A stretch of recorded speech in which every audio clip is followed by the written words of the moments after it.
Good evening, ladies and gentlemen. Welcome to the Londonderry Town Council meeting for today, February 22nd, 2022 at 7 p.m. Please all rise for the Pledge of Allegiance.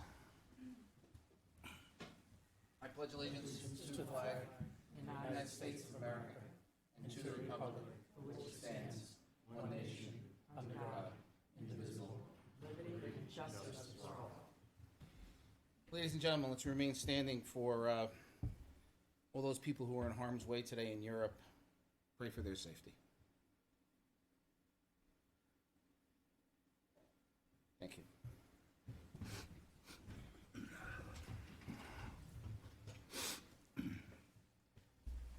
Folks, as is our tradition, we start with public comment. If there's anyone who would like to address the council under public comment, now would be the time.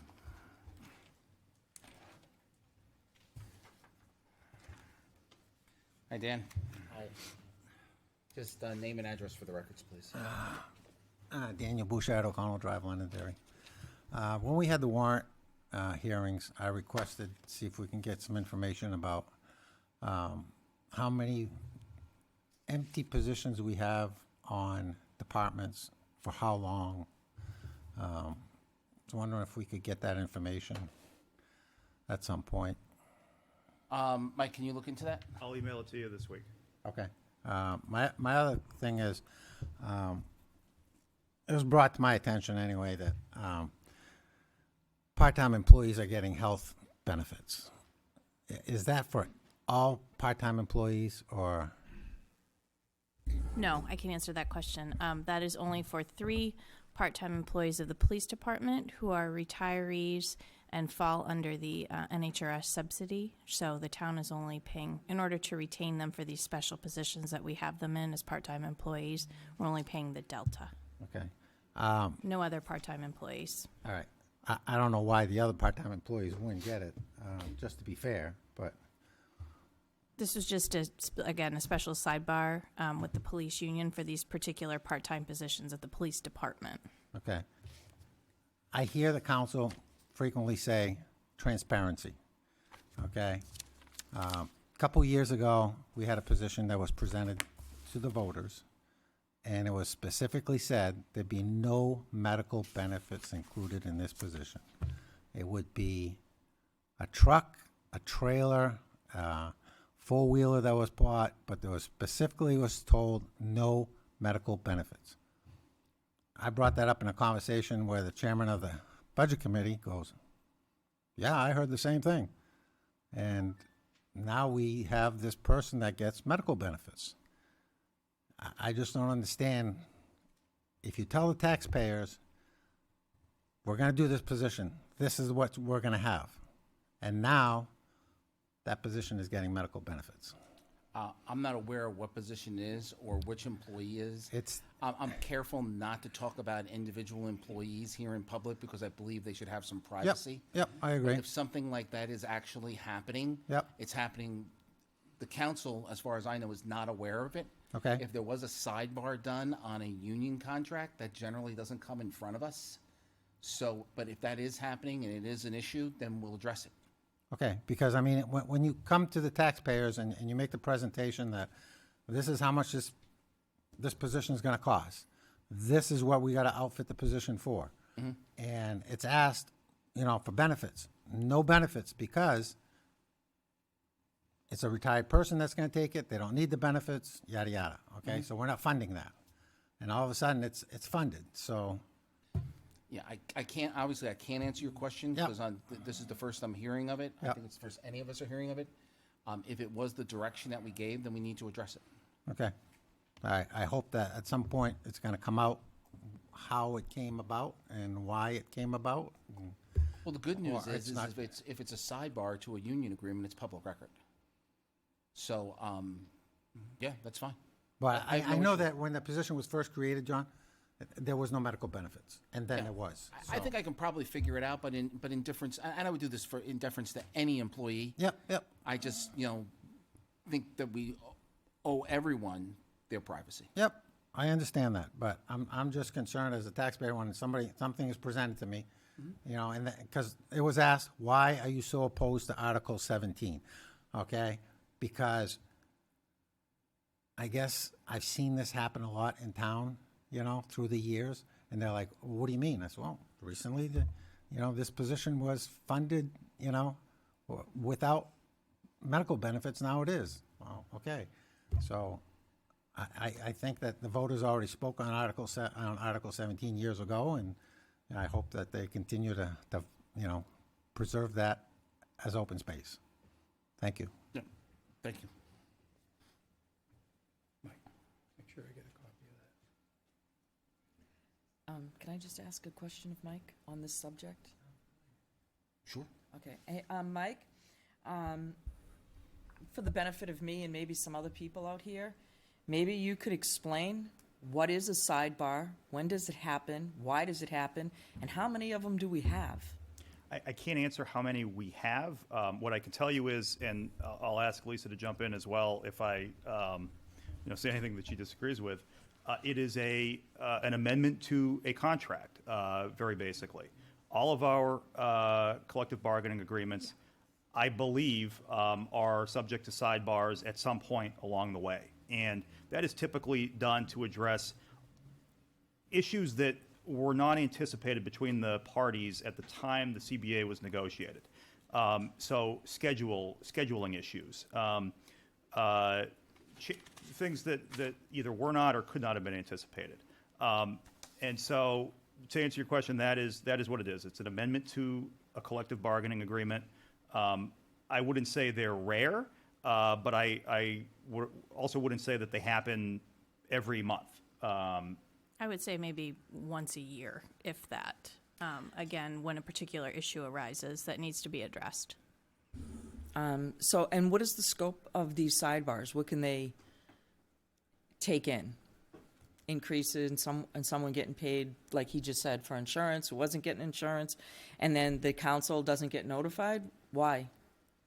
So typically, to answer the question, they could take in or address really any topic that is the subject of or could be the subject of collective bargaining between a municipality and a workforce. Okay. If they are of significant enough magnitude, they would go before the council. But the way our charter works is, and it's not a clear line where operational turns into policy/council. That's the division. And so I would imagine that the town manager at the time made a judgment that if it did not come before the council, it was not of sufficient scope or magnitude to require that. I can tell you that I can't sit here and speak to that specific decision. Yeah. I can look into it and provide you with information about it, and I will provide Mr. Bouchard with information about it. But that's how our charter works, and that's how sidebars work. Okay, and is there a definition for significant magnitude? No, there is no definition. Because, it could be very small in your mind, but it could be very big in my mind if Right. you look at it cumulatively. Well, I think in And fairness, I'm just curious. I knew nothing about these things. I think in fairness, in order for it to come in front of the policy board, a policy would have to change. That's right, and it does sometimes happen that the town manager makes a judgment that even though it may not reach that bar as a technical legal matter, the potential ramifications are such, or it's of significant enough interest that it should come before the council so that they are aware of it and can weigh in if they want to.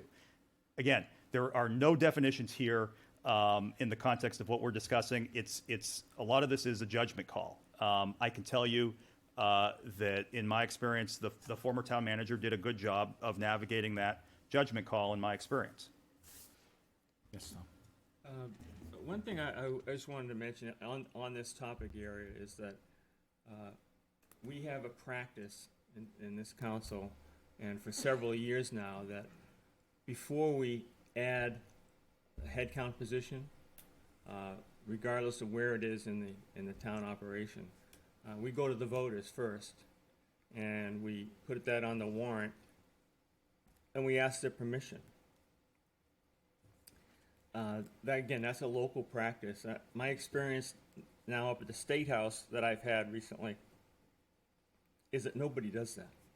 That's correct. That people are astonished when I tell them that's how we run the town here. They say, "Oh my God, you tell the voters beforehand that you're going to add new head count?" I say, yeah, it's a very rare practice, and I think we should congratulate this council and other councils to do that. And maybe we're a little spoiled here, but I can tell you, and maybe Doug can tell you also, that's a rare practice. And I, if I may, Mr. Chairman, completely agree with that. I would note that our charter is extraordinarily broad in terms of the powers that are given to the town council. And by practice, it's been my observation that the council doesn't use the full scope of its authority for that reason, wanting to hear from the voters, and kind of making that judgment call that the town manager has to make. Is this of significant enough importance to elevate it to the council? The council does the same thing when it comes to, is this of significant enough importance to elevate it to the voters? Now, can you clarify something for me? So when you say new position, it's not like somebody got laid off and that position's being held for a year, 2 years, because that money is still in the budget until we take it out. This is adding on top of what we've already had. I just want to make sure that people understood that they're not saying, so That's correct. Joe Smo we got rid of the assessor, he passed away. That position is still kind of there. Correct, except to the extent, so there are two things the council cannot do without the voters' approval. Approve a bond and approve a budget. And so to the extent there is a budgetary impact, you do need to go to the voters. But you could certainly, as you know, it's a bottom line budget, you could certainly add to headcount by reducing elsewhere without going to the voters. I'm talking what legally can be done. The council hasn't done this. I don't think the council's going to do this. But if we're having a theoretical discussion about the charter and what the council is able to do, that is the answer. I just wanted people to understand, because sometimes they think when you say adding on, you're talking about existing people, but, okay. To be clear, adding headcount. So we added SROs, we added police, we added public works, we added firefighters. It all went to the voters. Right. So, okay. All right, and we're still in public comment. Is there anyone else who would like to address the council? Yes, ma'am. Just name and address for our records, please. Janet Hoodelot, 5 Stony Point Drive. And it really means what it says. It's Stony Point. I just have a couple questions. So we're going over definitions. I was here last time, and they were talking about the assessors and the assessments and the abatement. So I have a fondness for the law. So I went poking around the DRA, the Department of Revenue Administration's regs, and I came up with a couple of questions. Sure. One is, along with Deb Paul's comment, it said that they assess taxable and non-taxable land. What's non-taxable land? Church property? And I wondered, two parts to that. Is that when they look at assess both taxable and non-taxable, do they throw the non-taxable in with the taxable to come up with their formula? Would you like to address this yourself or Mr. Hamilton? If Mr. Hamilton could bail me out on the answer to this question, I would be very grateful. Good question. I'd be happy to. It's an excellent question. The law provides for exemption when the legislature creates an exemption in things like educational or religious or charitable properties are not taxable by their nature under the law, but we're required to establish a value for them so that everyone can see what the impact is of those legislatively granted exemptions. Okay, are they in the budget? Are they, in the assessments? Is it part of the formula then? So they're reflected in the total calculation, but then they're taken out as exempt property, so that when we have the summary report of values, it includes all of the taxable and exempt property. The only caveat is, and I don't think that we have this specific situation here in Londonderry, is if a property is owned by the federal government, then it is completely outside of the realm of taxation in New Hampshire for property taxes. But any other exempt property is listed, and then the exemption amount is shown. Okay, thank you. Okay, you are correct. We no longer have that issue. We used to have property owned by the FAA, but we don't anymore. You might not want to sit down, because I have my second question. Okay. And the second question was, when I first moved to town 22 years ago, 22 years in June, I thought I recall they did the assessment on like 90%, sometimes less, of your property. And now the language is for the highest value of the property or potential property. What does that mean, and why was there the change? Mr. Chairman, it's a great question. The law requires that we establish value at its market value, not its highest price, but the most probable price that the property will bring. And so you may think of it as trying to measure the height of the ocean. We don't measure the tops of the waves of the ocean, nor do we measure the bottom of the wave. We try to figure out what's the most probable height of the ocean. So, and that has been the standard since long before you even arrived here. The standard has been market value, and that means full and true value. Okay, but what about the potential part? Or it's the highest value and or potential usage? What's that? So it, and I'm not sure what you're reading on the Department Okay. of Revenue's website, Yeah. but it is the market, 14 the different market value of the highest and best use. So the most productive, the most profitable use of the property.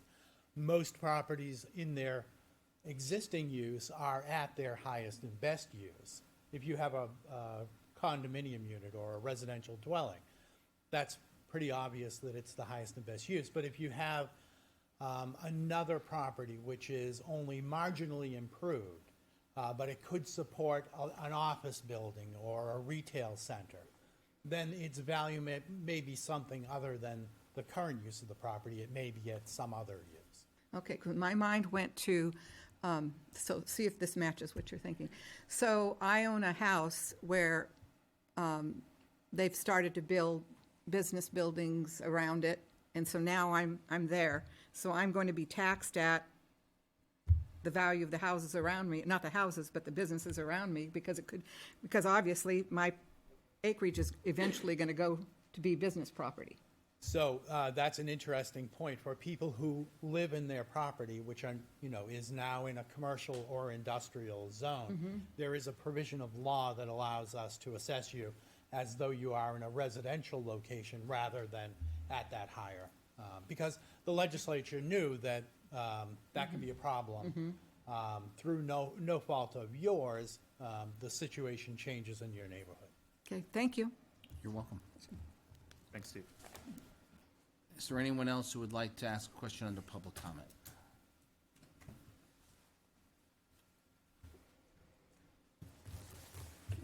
Eric Melanson, Jewel Court. I didn't think I was going to be speaking tonight, but just in listening to her speak, I do know that there are a number of condo associations within town, and on the town assessments in the past, they had a value assigned to them, whether it was, Parish Hills at $1 million worth of property plus improvements, or, one of the others with the lower value out there, and that they weren't taxed on the land, but they were taxed on the condos themselves. But now the land showing out there is showing a zero value, on the town. So it's gone from having an amount listed on the town to now having an amount of zero listed. I think that the taxes are the same because they're being paid by the individual holders, not by the condo association, I believe, but I'm not 100% sure of that either. So was there a reason, if we're showing the land values, as was just mentioned, for those non-taxed properties, why is the assessment showing zero? I believe there was a change in the law not very long ago that changed the way that we did condominiums. I don't remember when it was. Steve, do you remember? There was something that changed in the way that they told us to do that. So, and I think very specifically you're referring to the the condominium master cards for those properties that at some point may have held a value for them that was never reported into the MS1 or shown as an exempt value. It was an exempt land use code, but it wasn't reported as an exemption value because you're right. The value of all of that property is inherent in the value of all of the units, and it's dispersed among all of the unit owners. That there was a number there, we cleaned that up in this last revaluation to try and make sure that we didn't have any that showed any value, whether it was there as taxable or not. Thank you. Yep. Anyone else under public comment? Seeing none, public comment is closed. I have a motion to open a public hearing. So moved. All those in favor, signify by saying aye. Aye. Chair votes affirmative. Public hearing is open for Resolution 2022-02, the acceptance of unanticipated revenue pursuant to RSA 31:95B DES grant. Hi, Colleen. Sure.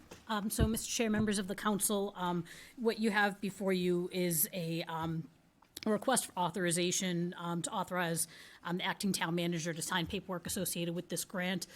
As you'll recall, that we did complete a water resource management plan, I believe it was 2019 at this point, and that water resource management plan came up with a number of recommendations for tasks and projects the town can do to work on improving and identifying risks to our water resources and improving and trying to protect water quality. So one of those projects was a environmental risk assessment associated with septic systems, and basically it's a three-part project that involves identifying what are certain risk factors and hazard areas that could make a septic system more likely to fail, and then creating a septic system inventory in town, an electronic database. Right now, those files largely exist in paper format, so what we'd be doing is creating a digitized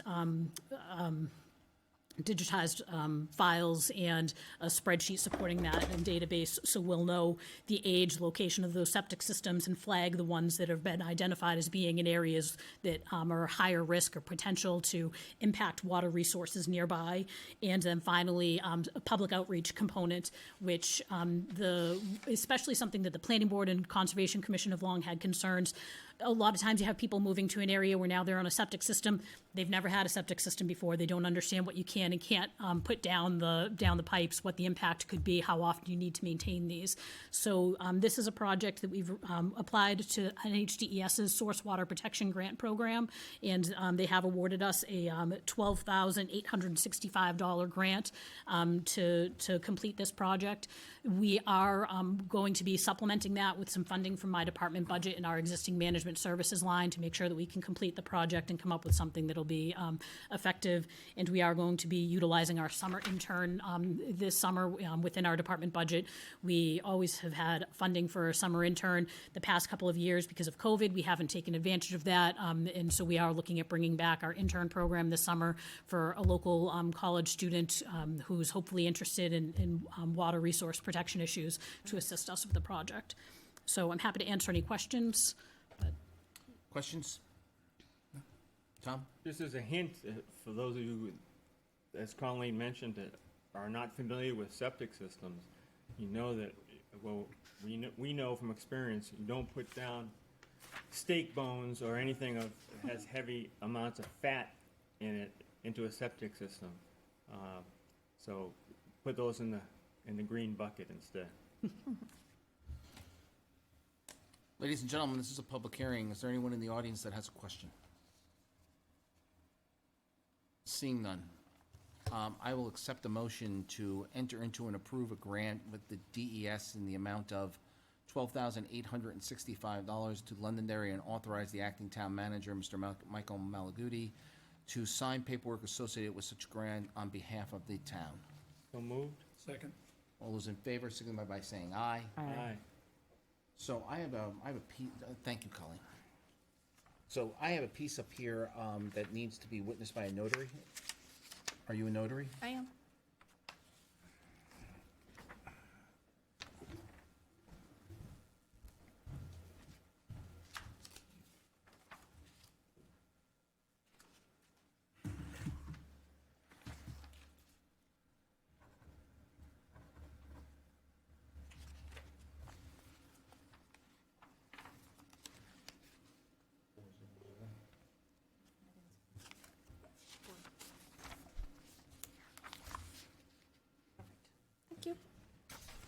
Just of note, it's 2/22/22.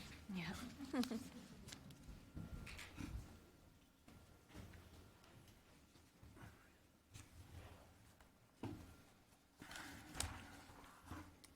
I'll accept a motion to close the public hearing. Second. All those in favor signify by saying aye. Aye. Chair votes affirmative, public hearing is closed. New business, managing of energy emergency webinar discussion. Mr. Thomas. Just to be noted that Doug contacted me a couple of weeks ago, asked me if this could be placed on the agenda as a new item. It sounded interesting, so we're happy to hear. Thank you. Doug Thomas, 143 Mammoth Road. Some slides are being passed around for our council members. Apologize, we're able to get slides to show on the screen, but this gives you some of the points that we would be discussing tonight. Not in detail, however. We don't want to be here all night. As a vice chair of the House Science, Technology, and Energy Committee, I witnessed a webinar last week. The reason why I'm coming before the council tonight is because I believe the webinar is important. And the reason why it was important is because it was because of a notice that ISO New England had issued a short while ago, a notice that ISO New England has never issued before. So it's important. This webinar is a little more than informational briefing and perhaps a step below panic, but it's something to call attention to a situation that is developing and is not going away. The issue is that in the very near future, this winter most likely excluded, very, very low risk of it happening, but certainly next winter and the winter after that, the risk increases that there will be planned power outages throughout the state called load shedding. That would be a last resort effort after conservation methods are being requested. And the reason why this is coming to light now is ISO New England, which is they control and manage the regional grid, which is called the New England grid, which is comprised of 6 states, New Hampshire being one of them. And people should understand that what happens in one state affects all 6 states in reference to the grid. You know, whether you have a power generator in one state, it affects the entire grid if that power generator goes offline. Doesn't matter if one state is producing more than it needs. If the grid loses a power generator somewhere else and affects the grid, it affects the entire grid. And so what's happening is ISO New England, which I said before, manages the grid. They don't produce any generation, but they do control it. And so they do a projection, and they see a loss of generating power in the next several years, figures of somewhere around 7 gigawatts, I believe, or 7,000 kilowatts. And they look at the projections for what's coming online. And what they're seeing is a period of time where capacity may not be enough to provide power for an unusual cold winter where there's a spike. And the reason for this is our fuel situation. You know, back in 2000, we had a pretty good diverse mixture of fuel, gas, oil, coal, etc., nuclear power. Now, almost 20 years later, natural gas has become our dominant fuel source. Where it was 18% back in 2000, it's now 50% this year.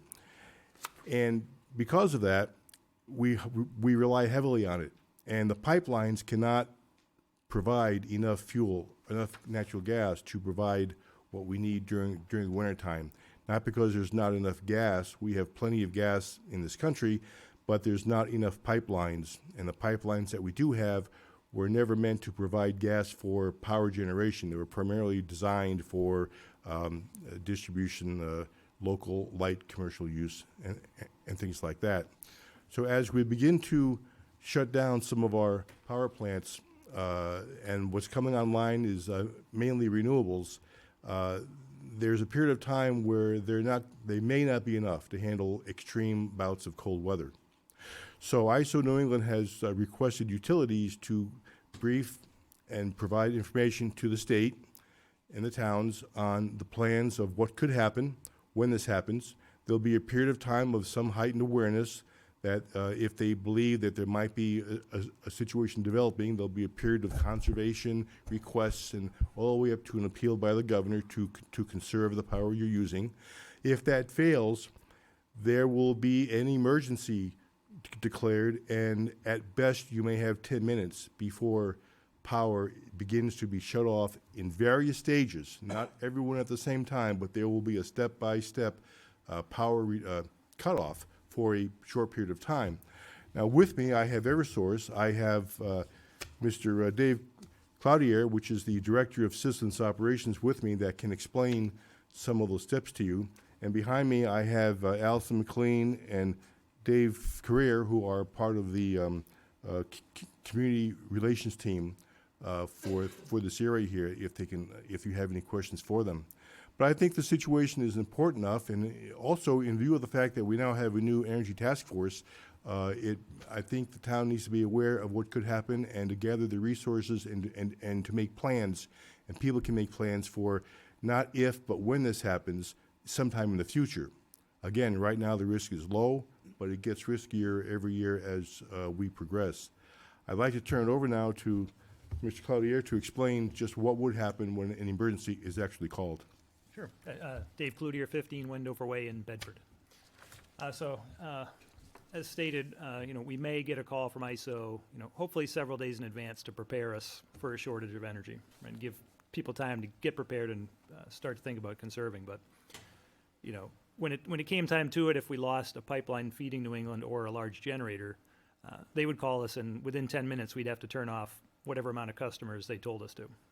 So from our control center in Manchester, we can turn off right around 87% of the customers in New Hampshire within 10 minutes, right? So we could, if we got the call, turn off a large number of customers. We expect that the number at any one time is going to be much smaller. So if they were to order us to say, turn off 10% of your customers, right, that would be across New England. So every state's going to get that same order, turn off 10% of your customers. So that's kind of the first step, the load shed, where we turn people off. If they get notice that it's going to be a long duration event, hours or days, right, we're going to rotate through the customers in blocks so that not everyone's out at the same time. So if we get a 10% order, we can turn off 87% total. That's 8 to 9 groups that we're going to rotate through. So if that first group is on for 2 hours and we continue that 2-hour block, right, you could expect 16 hours or so later, we're going to be back to that first group of customers. We're going to rotate it around so that not any one customer is impacted more heavily than the next. The order that we turn customers off in, right, we put a lot of effort into making sure it makes sense, right? They're spread around the state so that you're not heavily impacting, one region of the state at any one time. We've also put hospitals and major load centers at the bottom so that they're not at least in that first group of customers. Same thing with power plants. We don't want to be turning off power plants if we need power. That's kind of the method. We do it all from Manchester in our control room, and turn the next block off, but before we restore the first. Yes. Thank you. A couple of questions. One, when you turn the power off, are you saying that the customer will experience a blackout or a brownout? So good question. So prior to getting into load shed, we have what's called a voltage reduction. That's another conservation step. That's what's commonly referred to, right, as a brownout, where your voltage is lower, you may have part power. So that is a process we test twice a year. So we'll do that before load shed, but usually the customers don't notice. We actually implement it twice a year and, basically non-noticeable to the customer. What will be the impact on things like refrigerator compressors and things like that don't operate very well at lower voltages? Yeah, so what will happen is the voltage reduction is only a temporary measure. So the voltage goes lower, they run, but they don't get as much, juice out of the motors, so they'll cycle more often and the effect of the voltage reduction goes away. So there's no damage to the refrigerators? No, there's still, when voltage is reduced, it's still within the allowed band that the PUC sets for us. And the people that have automatic generators that turn on when the street power goes out, how will that be affected?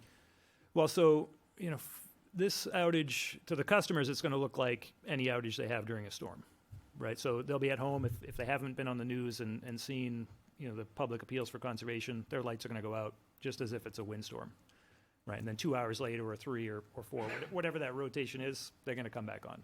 So, right, for the customer, it's going to be like any standard outage. They just, when they look outside, it might be a perfectly sunny day, just very cold. So they may not know the exact reason why it went out, but other than that, it'll be the same. Thank you, Mr. Chairman. Yes, go ahead. With regards to senior citizens or anyone that's on potable oxygen or oxygen that requires electricity, what kind of time frame do we get from you to make any type of adjustments that need to be made for people that need electricity to survive, oxygen and things like that? Is this a spur of the moment thing, or how much time do we have? And how does that announcement come out? Well, it's going to be highly dependent on the scenario. Okay. If the new concern that ISO's brought up, right, it's the prolonged cold snap that they're concerned about. So, Yep. a single day in 0 or below weather should be able to handle just fine. It's that third and fourth day when the demand on everything is higher that it's going to become an issue. So, they do a 21-day look ahead as far as weather conditions. Yeah.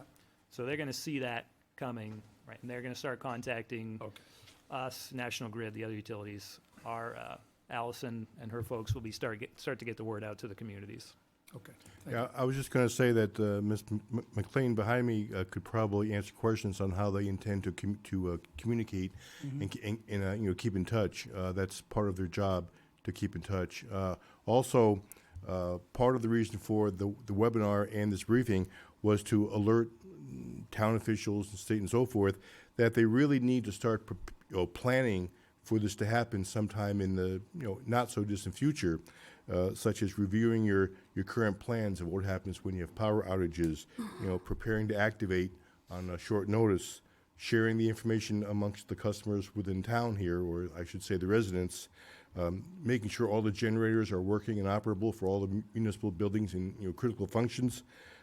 You want to be making sure the warming sites and the generators that could be used for them are all operational and ready to go at a moment's notice. And finally, a plan to do welfare checks for people that have been identified, just like you said, to make sure that they're safe. So these are all steps that the town normally would take anyway, preparing for a bad storm, but this is something that that could happen on a bright, sunny, cold day, no snow.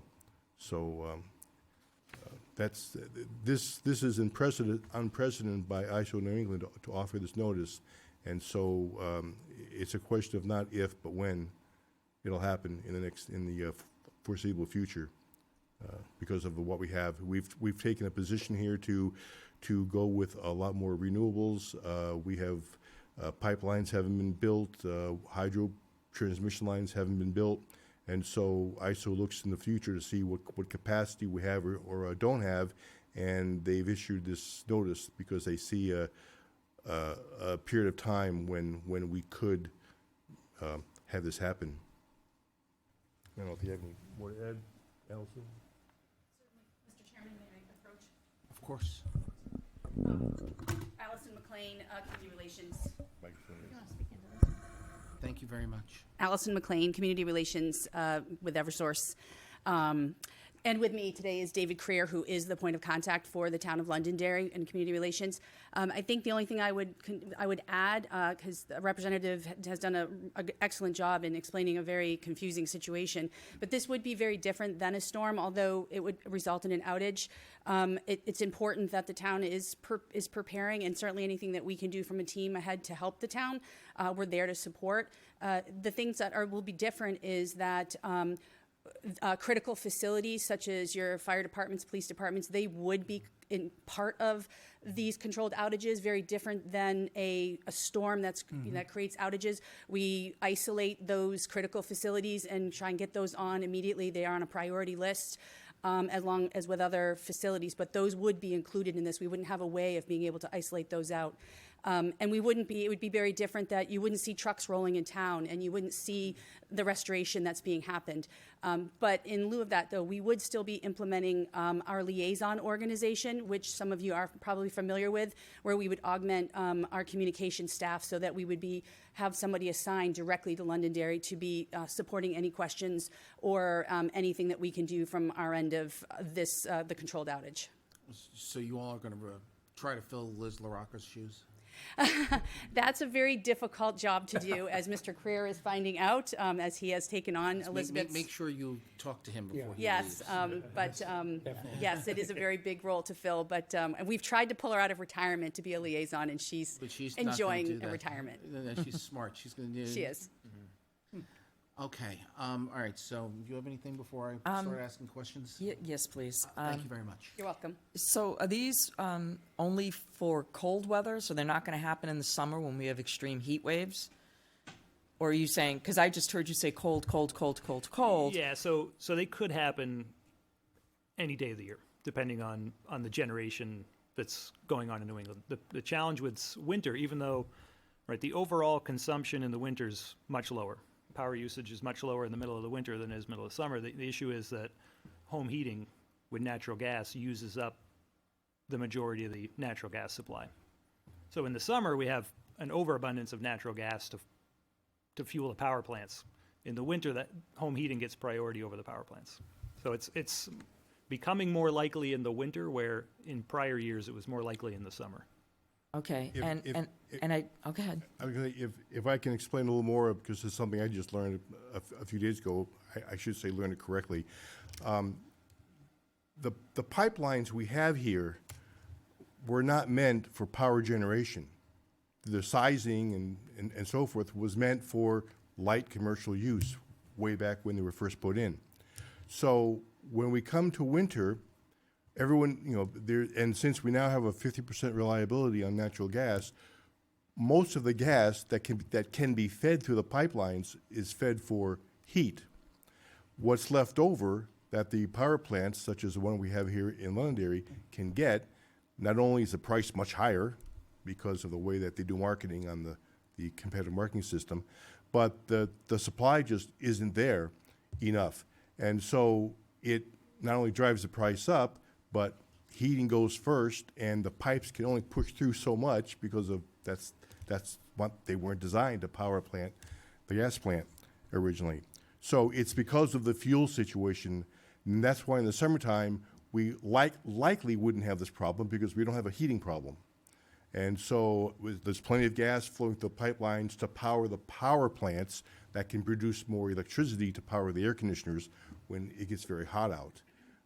It's not that way in the wintertime. It's at a Yep, exactly. So that's how I understand it, and it's all about supply and demand, and the capacity and the size of our pipes and the fuel that we have here. And quite frankly, the only new power generations we have coming online in this area are all renewables, and we know that very little of the projects that are being projected actually get approved and actually get completed. So although you may hear that there's a lot out there, very few actually come to completion. And if they did, they're years away. Offshore wind, years away. Wind in itself can't power what we need here. So that's what ISO New England looks at when they look at what's coming online. And what they're seeing is potentially not enough to handle the high spikes. Okay. So you mentioned a few things, but it all seemed to be long-term for the fixes of these things. There is nothing, are you working on any other solutions besides renewables to remedy this problem? Well, so Great. no, I was just going to say, so, the challenge, right, as stated, is a regional problem, and we own the wires and the transformers, but not the generators. So it's really, ISO New England has, this message is. Well, I just keep hearing that it's the pipes. So whose property is the pipes, and why aren't they putting in bigger and better pipes So perhaps. as a quicker turnaround? we- That's why I'm we- confused. I mean, we lend some clarity to that. Yeah, the answer to your question is it's been tried and it was shot down. The public shot down new pipelines and the public shot down Northern Pass. Those are just a couple of small examples. You can't- But it's not really pertinent to what this here is. That's a different situation. So, for the gentleman from Eversource, without getting into politics, please, no politics.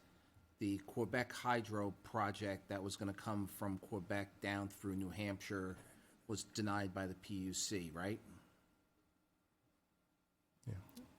Yeah, at some So, stage. so I it don't know was the exact stage. proposed, and it has not been done. For whatever reasons it was done, there was a number of objections to it.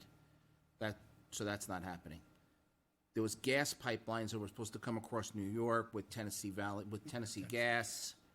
Those were also denied by the regulatory authorities. Regulatory or voters, I don't know all the details on. So to answer your question is that these were supposed to happen, and they were proposed, and by the authorities that would give the approvals, they said no. Right, but those were for new ones. What about existing ones, expansion on those? So to do an existing one, for example, the pipe that goes up through town and goes to the power plant, Yep. you'd have to either run another pipe or dig another one, and then you'd have to get regulatory approvals to do that. So everything has to come through regulatory approvals. Okay, but do we know if that was even looked? I'm just thinking, like, it seems like everything is so long-term and there's no short-term fixes totally get whatsoever, what you're except saying. putting people in a uncomfortable It's a- and it's- dangerous It's situation. a long process to get all of the agencies to sign off on projects such as the pipeline. And again, when these ones were originally put in, they never envisioned the use that they're going through now. But it is a long process. In fact, I just heard today that FERC, who's the federal I know. agency that regulates interstate pipelines and has just made regulations much more difficult now to have pipelines approved. So it's a reality. We've chosen a course of action, and this is why we're saying we need to be prepared. So knowing that we're a petroleum-driven economy, on October 25th, 2020, the price of a barrel of oil was $35.79. Today it closed at $92.41. Cash price for oil at Rhymes and Hudson is $3.98 a gallon. So I guess the real question here is what the message you're delivering here is that because proper planning was not done, we are going to have to experience a hit to our economy. Yep. Because the planning was not done properly. That's the message I'm getting from tonight. Yep. Is that correct? And I'm not asking Eversource to answer that. You can just, you've already answered the question because I've asked you. If it was up to Eversource, we would have built Quebec Hydro. John, anything else? Well, I would say that the course of action that the nation has taken, there is a segment of time that is leaving us a little more vulnerable than we would have been. And I thought you were going to ask a question about pricing, which wasn't part of this briefing, but I do have an article I'm trying to get published that speaks to the cost of electricity and will explain a little bit about what's going on right now. But yeah, it's the course of action that we've chosen to take is creating this hopefully temporary situation. So no one has to be an expert in economics and supply and demand to understand that we're a logistics-driven, petroleum-driven economy, and things don't arrive to the shelf on their own. Renewable energies are nice. Electric cars are nice. Do you know it costs $11 worth of electricity to be able to charge your Tesla that goes 272 miles? But if you don't have any electricity, you can't charge your car. Sort of an interesting factoid. My major question here is, as the council sitting here in the town of Londonderry is, with all due respect, where's the state? Where's the legislation? Where's the governor? Where's the executive council? I understand we'll do what we need to do, and God forbid you take a hospital offline. when they're right in the middle of surgery, maybe. Now, I know they have backup generators, but you know what? They're all run by natural gas. And I'm not blaming Eversource. I'm not blaming you guys sitting here tonight, but shame on all of you, on all the people who didn't go ahead and protect the people of this community and the state. Because we've all seen this. And you said the right thing, Doug. They're putting deeper regulations on. We're going to be a petroleum-driven economy for many, many years to come. So that's mine. He was up first, and I'll come back. I don't Never disagree got to with you, finish. Mr. Chairman. I think it's also worth noting that, and you guys probably know this number better than I do, but I don't think we have a new nuclear energy project. We haven't had one for 30 years in this country. Well, that's correct, particularly in this area here. They're actually shutting down, although the one that's in Connecticut was going to shut down because of economics. So my point is, as they fail to get approved and continue to get shut down, it's going to put more pressure on this problem than less. Yes, yes. Let Deb speak, please. So what I wanted to say, you know, how are you guys going to compensate for your poor vision to the residents in the community and the municipals and the hospitals for your inability to foresee what was going to happen, considering your rates go up considerably, constantly, to people? So what are you going to do to make good on you shutting people down because you didn't foresee your company's expansion or need? What are you going to do? What are you going to offer these people? Are you going to give them a break on their bill because you had an inconvenience to them? I mean, I know when a restaurant is out of something and I've been inconvenienced, they give me a meal credit. Or if Comcast goes out and I can prove that it was their fault, I get a credit on my bill. What are you all going to plan to do for us, the people? Counselor, if I may, there is a slight misinterpretation of what you just said. We have known for a long time of what the consequences could be. And you did nothing. Again, the nation and the state and the voters have taken a position of where they wanted to go. Policies have been introduced. The public, through their voices, justifiably through their voices, went to the PUC and convinced them not to approve certain projects that could have helped. The state took a position several years ago to divest itself of the utilities from power generators. So the utility companies here now have no pun intended, they have no power over power generators because they don't own them. The power generators are a separate entity now, and and what we have left in this state is a one coal, one oil, gas plant, one nuclear plant. Thank goodness that's operating because it provides the most power for this area next to our gas plant. We have been met with opposite views, and we've said this could happen. But as far as I'll speak about legislation, we're a policy making. We can pass policies. We've tried to encourage these projects in one way or another, but they have been shot down. And so the utilities, again, they can't generate because they don't own them anymore. So it's really, the public has to be made aware of where we are now and just take proper planning. So this has been going on from Shaheen, Benson, Lynch, Hassan, Poor to management. Sununu, right? It's been going on since the 90s. And I'm not blaming Eversource. What I'm saying is that we're a Dillon Rules state.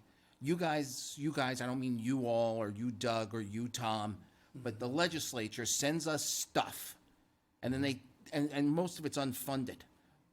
Somebody up in Concord needs to get their act together and figure out what we're going to do next and how they're going to convince the voters of this state of what the crisis is. And if you guys aren't going to carry the ball, then somebody's going to have to. There's 2 United States senators that were governor and knew about this, right? There's an election coming. People need to start stepping up and doing something, right? Eversource brought a solution, Quebec Hydro, right? And the state said no.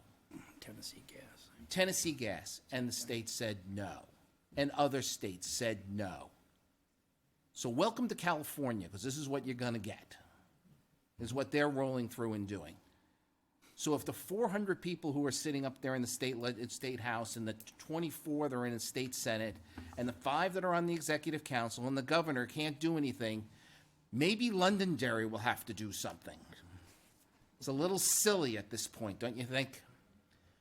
Thank you for coming here. Thank you for informing us. Thank you for getting us all worked up. I really appreciate it. I mean, how ridiculous is it that we're sitting here having this conversation? And Doug, thank you for contacting me and bringing this to our attention. I agree, thank you. Thanks. Should have been done early. All right, next item. Ordinance 2022-01, an organizational amendment to the Londonderry zoning ordinance, first reading. Okay, Colleen, you're still here. Can you basically tell me what this is about, please? Or tell the voters what this is about, please?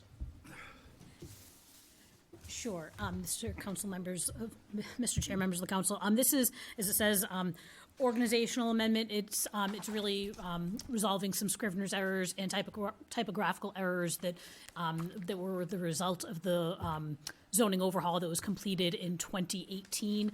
We've, in using the ordinance over the past couple of years, found that there are table references, section references that needed to be updated. So that's what this amendment is. So we are here for first read tonight, and would be holding the public hearing on March 21st. Is O2 the under public portable storage? Is that some of the same, or is that different? O2 is different. Portable storage is a little bit different. Then we'll hold off on that one. I'll accept the motion to waive first reading. So moved. Second. All those in favor, signify by saying aye. Aye. Chair votes affirmative. First reading is waived on 2201. 2202, Colleen. Sure. So this amendment on portable storage, as the council will recall, they spent about a year updating, coming up with new language for portable storage containers. And now that the ZBA has been reviewing a number of special exception applications, the zoning administrator, Nick Codner, has identified just some concern and wants some clarity in the ordinance that would specifically state that the ZBA may approve the time or limit the length that a portable storage structure is on a property. It's already there in the ordinance, but this makes it very black and white that time is something that the ZBA can regulate. I'll take a motion to waive first reading. So moved. Second. All those in favor, signify by saying aye. Aye. Thank you, Colleen. Look forward to you. seeing you See you for the March public 21st. hearings. Next item, MAC lease discussion. Mr. Malaguti. Mr. Chairman, on December 29th, 2021, the town solicited public applications for an agricultural lease of 114 Pillsbury Road. Just so everybody's aware, this is the parcel that the town acquired from Max Apples in 2021. It's the orchard and vacant parcel adjacent to the town hall complex. Last year, Mac's successor, Andy Mac's successor, leased this property from the town without any kind of public process. And that was because, based on the consultations that we had, we felt it was important that there not be any interruption in the care and maintenance cycle that takes place every year out there in the orchards. For this coming season, however, we felt it was important to open this opportunity up to all applicants so that we have a transparent and a fair process that is open to all comers. Applications were accepted until January 31st, 2022. The town did receive 12 applications, including an application submitted by Max Apples. You have before you the applications as well as a matrix explaining the different applications that came in. I just want to draw your attention to one item that's highlighted. It's the second to last application that came in from Tiger Lily Terra Farming LLC. Initially, we had her showing with no experience growing apples. I wanted to make sure that the council is aware she does have experience growing apples. Many of the applicants are either good causes or propose exciting and innovative uses of that parcel, or both. And it's really a testament to not only the community in and around Londonderry, but also the state of agriculture in New Hampshire in 2022.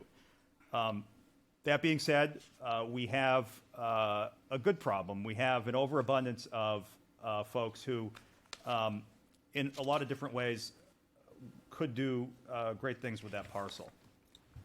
However, the growing season is close at hand, and in terms of existing capacity and infrastructure in place in Londonderry or in very close proximity to Londonderry, in order to ramp up the maintenance operations that need to take place even at the end of this winter, my recommendation is that only Max Apples presently fits this bill.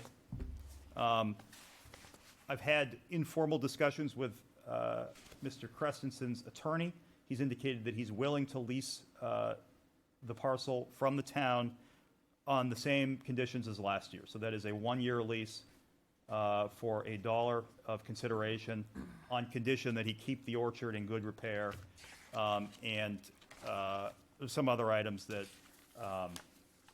are not worthy of note at this point in time. I'm happy to answer questions on the lease if you should have any questions about it. So just to circle back, I recommend that you authorize me at this point in time to continue those discussions with Mr. Christensen's attorney, and to authorize me to enter into a lease arrangement on behalf of the town, substantially similar to the terms of the lease that were in place last year. I will also note that the Conservation Commission just addressed this issue at 6:30 this evening. They unanimously approved the same motion and recommended to you to proceed in the same fashion. Questions? Yes. Go ahead. Yeah, I'll Mike, you yield to- said I'll yield to Jim. substantially the same as the last agreement, so that isn't 100%. At one point, you say it's gonna be the same. I know what the same is, but now you're saying, well, maybe a little different. What's the little different? It's my intention for it to be exactly the same, with, for instance, the dates changed, so- or, you know, minor things like that, so that I don't have to come back to the council Understood.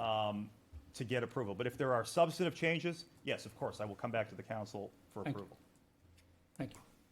I don't have a question, but a statement. I did read through this, and I talked to a few of the local farmers, and they agreed that for the first year, it would be a good idea to have them continue using it. But I was thinking, you know, if the reading through this, there's a lot here, and personalities count, as we all know. Maybe next year, when they're not really busy and there's little windows of slow times, if each one of these person may come in and present to us what they'd like to do and how they see it and what the vision is and how they want to partner with us. So that not by just reading this, just like a resume, someone may look good on a resume and then you get to know them and they're not necessarily a good match for where we, the council or the community, would like to see that property go. So I don't know if that's a big ask or not. No, but- absolutely. I think it makes a lot of sense. I mean, reading the applications, there are people here who I just want to meet, based Right. on their interesting applications and what they've done and what they propose to do. So Agreed. I take your point, and it's my intention to start this process much earlier next year. Good. These things always take longer than you think, but I think it is important to hear from and meet these people who might be interested. Yeah, thank Do you. you, Mr. Chairman, based on what Deb had said, do we, I think two important criteria to this would be experience with growing apples and your pesticides. So, to try to wean out and smooth things, I think that we should put a couple of those requirements in. Because and don't get me wrong, someone that wants to plant vegetables, they still have to handle the trees, and there's a pesticide license that's involved in it. And if we go and we sign a permit for someone that doesn't have those, and they can't get them, then what happens? Yeah, and that's the basis. I agree. I mean, I agree that that's the basis for my recommendation this year, that we not, while I could, certainly see any number of these folks being able to do it, I know that Mr. Christensen can do it. And so that's why I'm making that recommendation on a one-year basis. It's fine. Anything further? I'll look for consensus to authorize the acting town manager to proceed. Yes. You good? Yep. Thank you, Mr. Chairman. Thank you. Sorry. All right, resolution 2022-03, the acceptance of unanticipated revenue pursuant to RSA 31:95-B opioid settlement funds. Hi, Justin. Howdy. So last year, around March or April, we received the $3,480.62 from the opioid litigation. These funds have to be spent on opioid preventing and education of opioids. So through the article, you can see our recommendation is to partner with CHS, our current welfare provider, to continue what they're doing with the addiction and recovery aspect.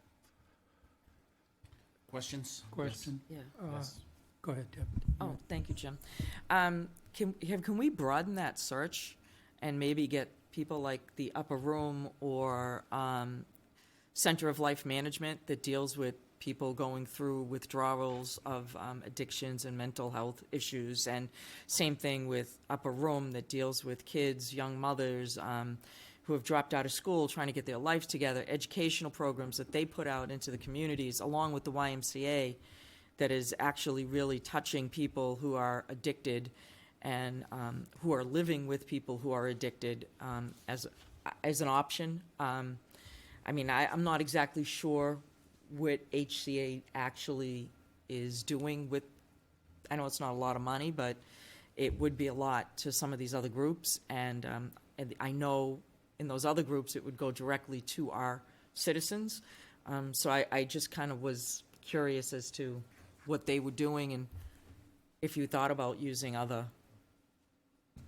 I'm sorry. No, great question. So we looked at them because they're our current welfare provider. They have an outreach through social media and other aspects to try and inform the local residents of situations and opportunities for them. Justin, do you have to track this money? Yeah. Do you have to track this money?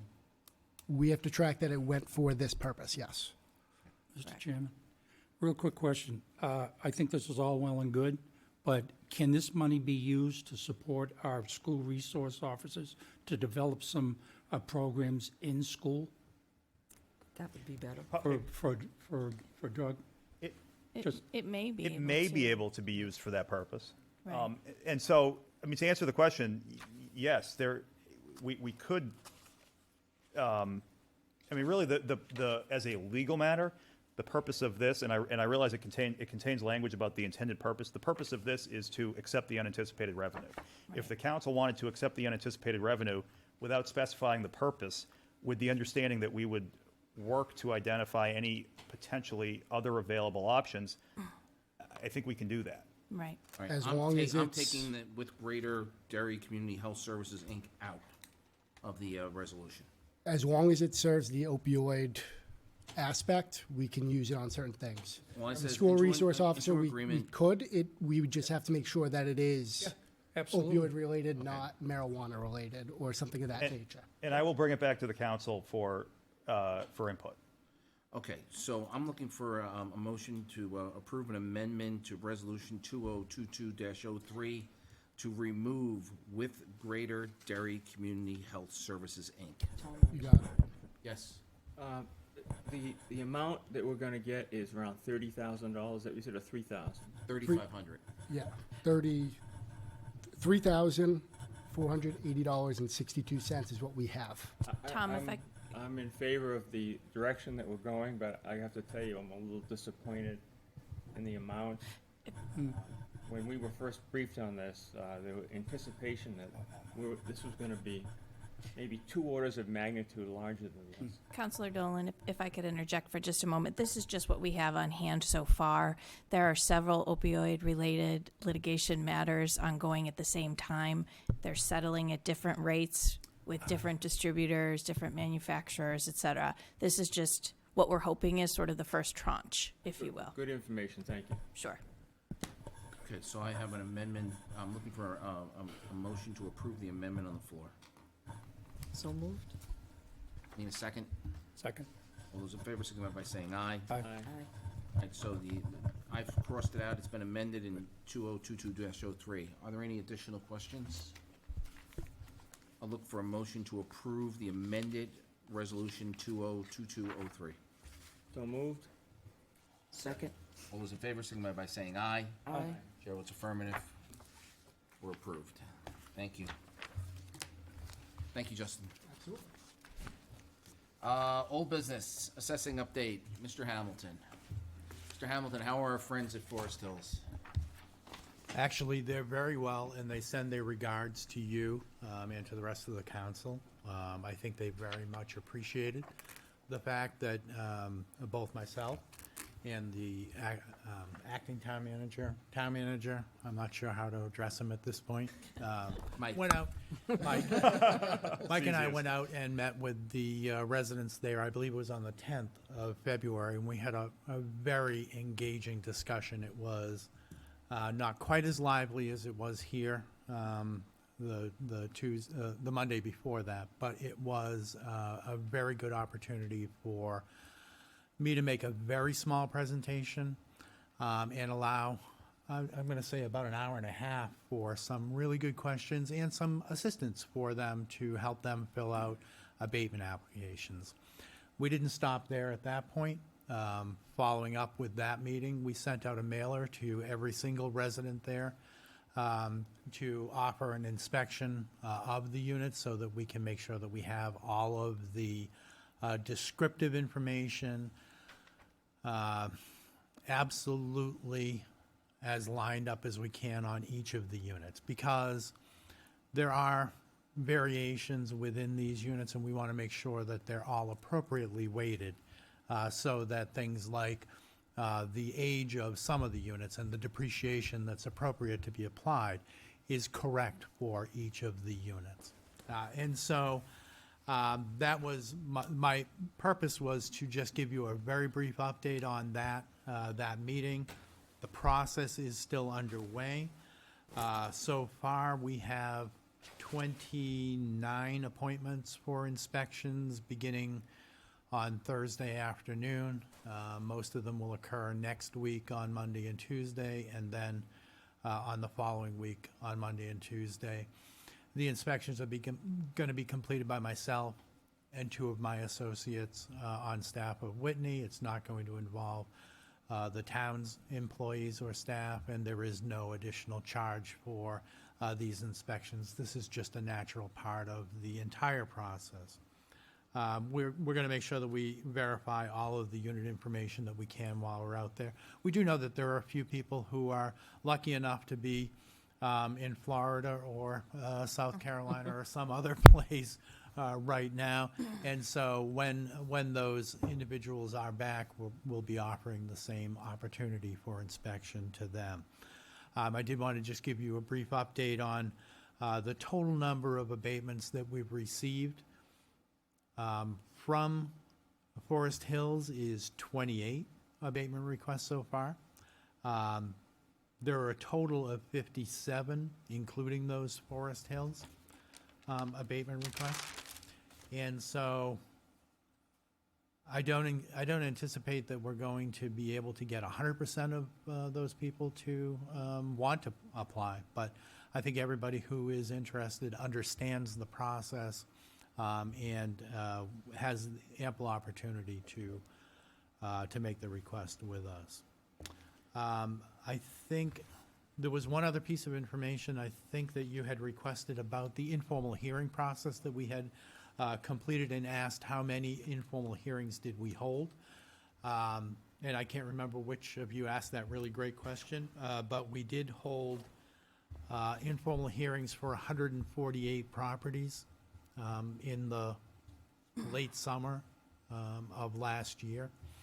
And among those, we had I'm going to get it wrong if I don't look it up. We had about a third of those had a change in the assessed value, and about 2/3 had no change. But I thought it was important to report that answer back to you. Yeah, I think out of this process, we just want to make sure we're getting it right and that we're transparent and people understand the process. So thank you for that, yes. Yes, thank you, Mr. Chairman. I'm not sure about the informal hearings, what that content was, but I'd be interested to know. But I think as a reflection on this whole issue here that we've had over the last few weeks, I think critically, the council should have anticipated better that this was going to be a problem. And I think we should have reached out to these segments of the population to kind of head this off at the pass and say, hey, this is going to be happening. You're probably going to be upset, and why don't we put our heads together and we explain it to you. I just think that's a missed opportunity, I think, to kind of head this off at the pass, and I think we should have anticipated that we were going to have some people very upset. And, Mr. Chair, I'm listening. if I can answer. Please do. This is an opportunity, this is a learning opportunity for all of us, and every time that we approach these types of, these issues, we learn more. And it's always going to be hard to try and figure out which end of the curve is going to be the most impacted, but I agree with you, and I've integrated into my thinking for future-looking valuation efforts to make sure that we do reach out to the ones that will be most impacted. Because I know him well, we've served together a long time. If you had gone to the chairman, or if the town manager had gone to the chairman and said, hey, we got this issue that's going to blow up in our face, we better look into it and deal with it, I know that the chairman would have jumped right on that, and we would have had some hearings here in the chamber to take care of that, because I think the council was kind of caught off guard by this whole issue. But thank you. I think you're doing a great job, and I think my criticism here is more for the council, not for what you're doing. And as I said, we're all learning together a little bit at a time, I think. Let's face it, the market changed in a way that nobody imagined. Yeah. Anyone else? So please keep us informed as these things continue to transpire, as things continue to change. I think obviously the market's going to change again now with the interest rates changing and with some of the other stuff I talked about earlier about our economy. So please do keep us informed how things move. I think we want to strap ourselves in, but we'll have to wait and see what the market does and how quickly it does react to it. But I'm not even going to try to venture a guess. I just know it's going to have some sort of activity that we're not going to expect. Yeah. So I appreciate that. Thank you very much. No, thank you all. Okay. Approval of minutes. I'll accept an approval for the minutes of, as presented for February 7th, 2022. So moved. Second. All those in favor, signify by saying aye. Aye. Chair votes affirmative. Mr. Moore, are you in the room? Hi, Mr. Moore. Christopher Moore. Sir, come on up. You're here tonight to interview for ZBA. So if you'd like to please take a seat here, and I believe we spoke briefly at the last meeting. I think I recall that. What I had promised is that if you would care to make an opening statement, we would start there. So I have Christopher Moore, 38 Oak Ridge Drive. Yes. Council, thank you for seeing me. Basically, what I wanted to do was be appointed to the Zoning Board of Adjustment. I believe that I would be an excellent addition for it. I'm 24 years old now, but I've lived in Londonderry most of my life, went through the entire school system. Currently living in town, and I definitely wanted to get more involved, and I saw this as a great opportunity to get started in local government. I currently work as a financial advisor as well at St. Mary's Bank in town, and I definitely enjoy serving the community that I live and work in. So I look for your approval to add me as an alternate to the board. Anyone who would like to start? Go ahead, Tom. Do you have any conflicts of interest that you can think of with your family or? It would be difficult to foresee. The only conflicts of interest, I am a licensed financial advisor, so I do have securities licenses and specific insurance licenses as well. So if something for any reason would have a conflict due to the nature of who owns it, it could be a firm or anything like that that holds that owns public So stock. you know or anything about the like that. process of recusing oneself if that. I do understand, yes, the process of recusing, and I am prepared to do that if it does come to that. So One last thing is that's a very creative email address. I think that's give you a lot of credit for that. That's all I have, Mr. Chairman. Anyone else? Do you have any idea in your mind as to what the ZBA does already? And have you familiarized yourself with the 5 points of law? Which is the hardest thing to do, is to stick to those 5 points. You so want to go off topic, but I haven't familiarized myself yet with the 5 points of law, but I have attended a zoning board meeting right after actually I came to the last town council meeting. okay. I've also spoken with their board and asked them questions after to ensure that I was familiar with what they do, the Yeah. differences between the ZBA and the planning board, Yeah. and really how they interpret and work with each other to make sure that they're not, just giving their opinion or anything like that, that it's based in facts and in the law. Oh. Well, good luck. Thank you. So, one, thank you. Please talk to your friends and tell them to get involved. I mean, we really want to see the people who want the community.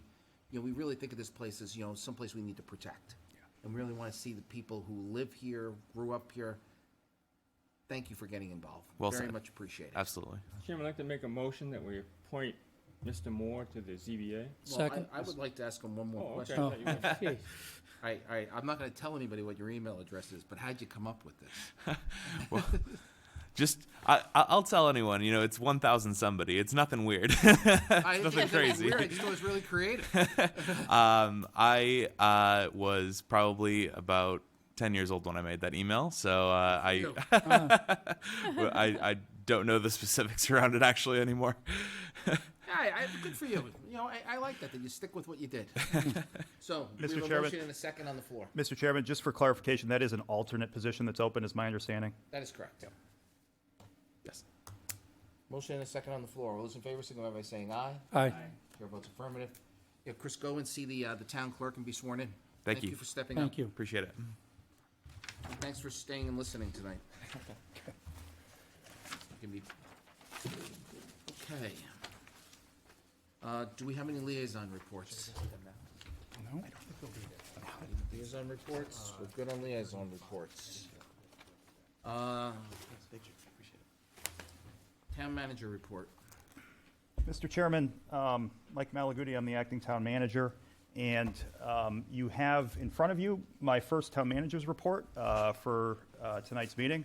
The format's a little different.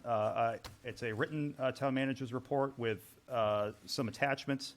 And so I think the only thing I would say is, I might not be as smart as some of the prior town managers that have served, but what I can tell you is that I do control how much information I provide to the council and to the public, and I have every intention, for so long as I'm serving as acting town manager, to keep you and the public updated. I'll tick through a couple of items here, and would encourage everybody in the public to access these materials. They're on the agenda section for tonight's meeting. I've during this past 2 weeks fielded a lot of questions about political signs. You'll see in the materials a message, a memorandum that I actually drafted as the prosecutor for the police department almost 2 years ago, addressing political signs. And I would encourage everybody to just check that out, because it talks about political signs both on state rights of way and on town rights of way, as well as on private and public property. Mr. Chairman, I did speak with a resident during the last 2 weeks who was trying to resurrect a discussion that I understand may have taken place before COVID-19 and sort of got tabled at that point in time, and that was around the veterans tax credits that we offer in town. We do offer 3 different tax credits at this point in time. One is the disabled veterans tax exemption. That's currently maxed out at $4,000. And then there are 2 other tax credits, the all veterans tax credit, that's a $500 tax credit right now, and an optional veterans tax credit, that's a $500 credit right now as well. Both of those credits could be raised by the council under current state law to $750. We're currently granting 900 all veterans exemptions and optional exemptions together for approximately $460,000 worth of veterans exemptions, excluding the disability exemptions that we do offer. We estimate that increasing both exemptions to $750 would cost north of $200,000. And so I wanted to, because the resident requested it, put it on the council's radar. And I will be reaching out to you to gauge your interest for doing something like that in the coming days. Well, since the budget is set already, the finance director's going to need to come in and explain to us where the $200,000 is going to come from. 'Cause Absolutely. somebody's going to pay. Correct. And by definition, a tax exemption or a tax credit spreads the tax burden to everybody else. And so we want to support our veterans. At the same time, we need to know what the consequence is going to be. Correct. Yes, Tom. Mr. Chairman, I would like to encourage the finance chairman, to whatever you bring back to the council for recommendation, that you consider smaller increments, that we don't go to the maximum credit from where it is right now. Offer an opportunity to come up with smaller increments that would be less of a immediate impact to the taxes.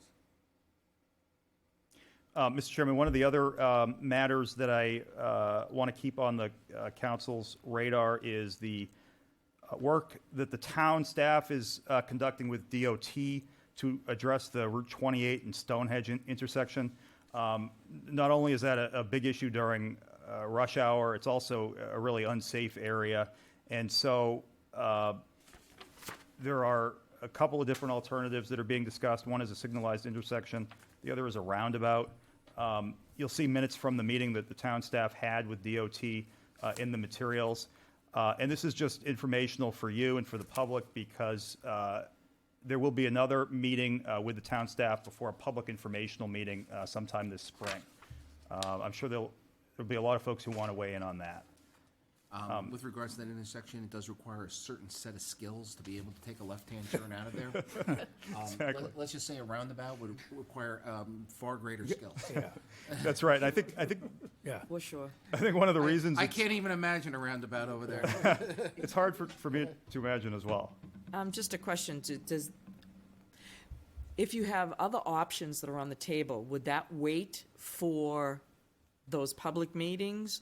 Or could they be suggested now? For example, if you had just a blinking light, and the coming down Stonehenge staggered the stops, the one taking the right would be further out, the one taking the left would be back a little bit, and widening the road, so coming north on Stonehenge towards on 28 towards exit 5, so that people can go around and you could sit there comfortably to take your turn. And having that blinking light would alert people that this is a heavily intersectioned place. I'm just trying to think if other options have been looked at, or was it immediately, here's a light, here's a rotary, these are big construction bills, these cost a lot of money. I don't know. So to answer your question, I didn't hear any discussion of a blinking light or widening by themselves. In other words, without the signalized intersection or the roundabout. To further answer your question, yes, I think that we could certainly take that feedback back to DOT in the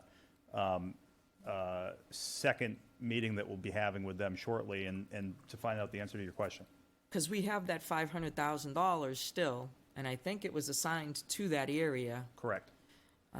So It's actually more than that, is my understanding. Okay, well, my memory's, you're younger than me, and it's going back years, but I do know that we got funds for it. Yep.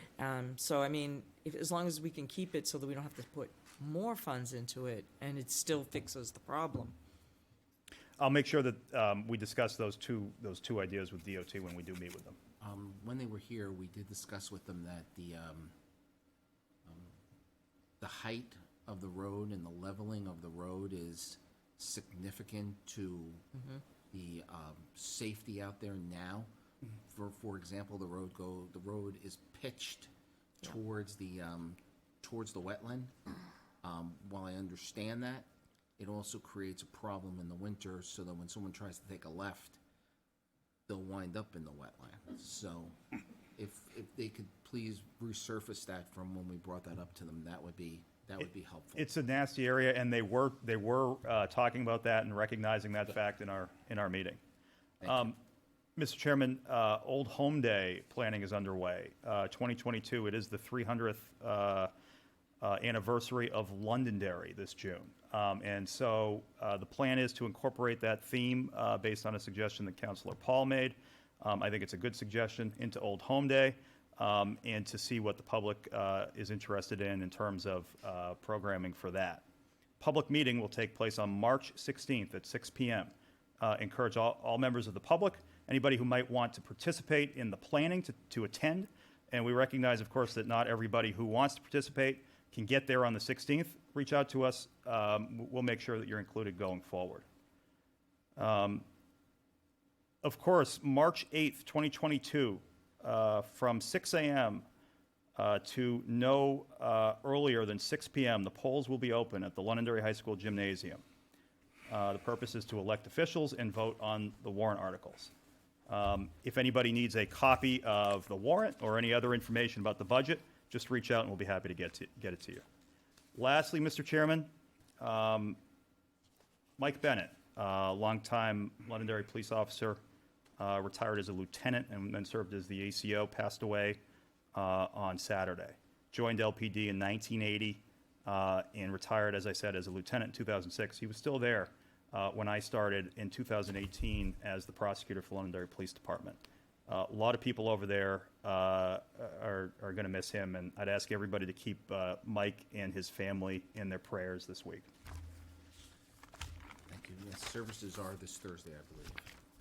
On that annual report, I have a question. Why, we used to get the town annual reports done before the election, and I was just wondering, I know the school does it, why can't we? Because that would help with giving out people at the deliberative. If we had that, then they would have a copy of the warrants, they would have information prior to, and I think it would be helpful. So I throw it out there for a question. I can certainly get you more information on that, Councilor Paul. My understanding is we were waiting for some of those pieces that go into that that were not within our control, but I can get you more information about that. Thank you. And the school doesn't put everything into it that we put into it. We have a report by groups. We have to finalize all of the articles and everything. They don't do all of the same things we do. So they're just not as complete. But I mean, we used to do it. We used to be able do to. it for a town meeting. Then when we went to SB2, we couldn't get it done in time. Because town meeting, we brought the final articles to town meeting. I know a few people have asked me, and I do remember getting them before the election, so. And it was because we had an extra month. So. All right, so,